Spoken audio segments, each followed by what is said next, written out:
Hello, I am Samantha Simpson, and today I'm going to teach you about square leg. Square leg is not necessarily a bowspring yoga pose per se, but it is a elemental alignment of the leg that we're going to use in a lot of different poses. And when I teach this, I see a lot of misalignments, and I just wanted to talk on that today to get you all squared away in square leg. So, like I said, it's not a pose in itself, but we utilize square leg in several different poses. For example, we can use it while we're standing in a standing pose. And you can use a square leg front or a square leg back. So I'll demonstrate a square leg front. I'm going to get into my root system and find radiant heart. And you can touch the wall here if you like. I'm going to dig, drag to lift the right leg to a square leg front. So it might just look like I'm standing and lifting my leg, but that is not the case. I am actively flexing the ankle, letting the toes relax down, and I'm energetically dragging the heel back in order to have an engagement in the back of the leg, and the glute is lifted. All right, I'll show you the difference. If I just lift a leg, it's all going to be in my quad and my hip flexor. All right, so the quads are notoriously overused in comparison to the hamstrings, and the hip flexors have a tendency to get really tight. So if you are okay with having super tight hip flexors and overdeveloped quads, then be my guest, keep doing a leg lift like this. But if you want to find more balance, bend the standing leg, actively flex the front ankle, curl the toes down, and then drag your heel back as if you're pulling it back into something. And then if you don't know if it's working or not, you can feel your hamstring. If it's toned, you're doing it right. So that's a square leg front. Next, I'm going to show you a square leg back. All right, so same thing. We're just going to go backwards instead of forwards. So first, start with radiant heart. Dig, drag to lift. All right, and then I'll take the leg behind me into that 90-degree bend. Get it? It's a square leg. And this time, I've still got the ankle flexed, I've still got the toes relaxing down, but I'm actively dragging back. I'm doing exactly the same thing, the legs in a different plane. I can feel, and I've got tone. I don't have enough tone on my glutes, so I'll find that dig, drag thing. You can do a little bicycle pedal to find the tone. And then that way, your center of gravity is not thrown off by the lift. You're staying square. And it actually gives you more balance. You can hinge, okay? And then step.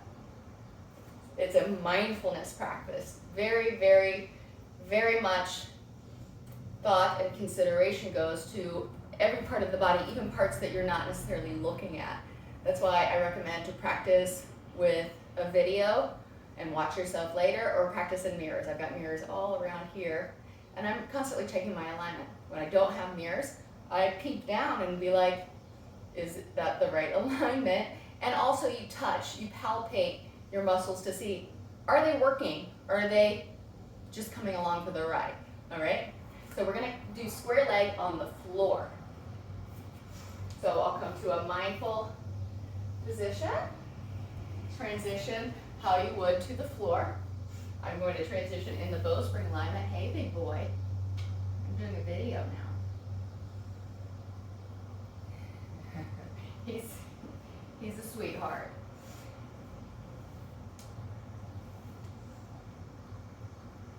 So I'll get into all fours position in the bowspring alignment. I'm activating my root system and my wing system. So the jargon means my legs, my arms, my hands, and my feet. And I've got that wavy spine. I'm allowing the natural curves of the spine, open throat and open belly. And I'll anchor in through my left hero foot in order to lift my right leg to a square leg back. All right? So if I didn't anchor to that foot, you might find something like this. It's a lift. The hips went out of line, and the right leg opened up more than I wanted it to. So instead, I'll anchor through the left foot. I'll square the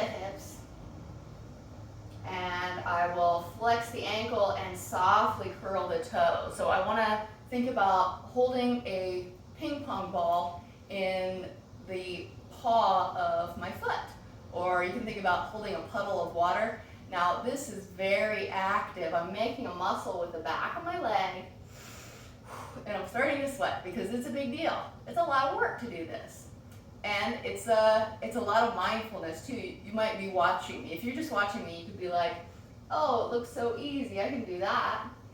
But 9 times out of 10, what's going to happen is you're going to lift your leg. There's going to be no engagement on the back of the leg. The foot will be sickled like this, or you'll have it pointed, or you're going to compensate for the leg lift by shifting all the weight to the right. Your hips will go out of alignment. You can think about if you wanted to balance a Coke bottle on your sacrum. All right, so you got to level your hips, activate the back of the leg, and you drag back with the heel in order to turn on the posterior chain. Right, and now we can do that also in crouching cat to make it a little more active.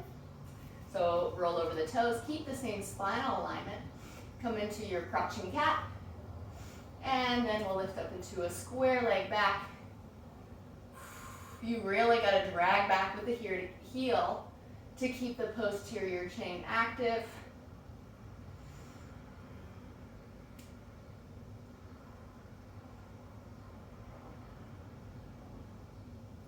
Woo! And it's like, it's kind of like doing origami with your foot.